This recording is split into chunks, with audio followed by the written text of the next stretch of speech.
Okay, so welcome to Quick Calculus, and in this video, magso-solve lang tayo ng examples, no, on taking the derivative using the quotient rule. Okay? So, as you have remembered in our previous video, para mas mapadali yung ating pagkukuha ng derivative, ang magandang gawin is to convert yung mga square root into x to the 1 half, no? So, gawin natin yon. This will become x to the 1 half minus 1 all over x to the 1 half plus 1. Okay? So now, kunin natin yung derivative. So y prime is low d high, okay? Low d high minus high d low all over low squared. Okay? So, gawin natin yan low. So, x to the 1 half plus 1 times d high, which is 1 half raised to x to the negative 1 half minus high.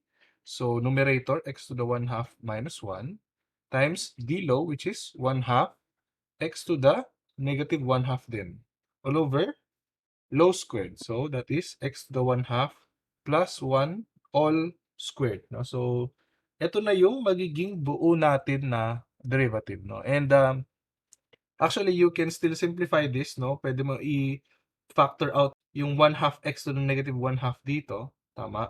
So, pag na-factor out nyo yun, then you can simplify the expression. Pero in this case, usually, this is just enough na. No need to simplify the whole expression.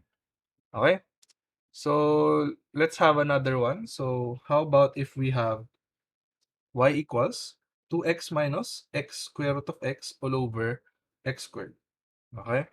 So, first thing is, again, we use the quotient rule. No? So, low d high minus high d low over low squared. So, kabisaduhin na natin yun. Low d high minus high d low over low squared. So, low x squared. D high is 2 minus etong x squared of x, gawin natin x raised to 3 halves para mas madali. So, 2 minus 3 halves x to the 1 half minus, copy yung numerator. So, 2x minus x raised to 3 halves times 2x all over low squared, which is x squared squared. So, x to the 4th, no? Or, what you can do, is to rewrite the expression. No? I-rewrite lang natin yung expression. Gawin natin y is equal to 2 over x minus 1 over square root of x.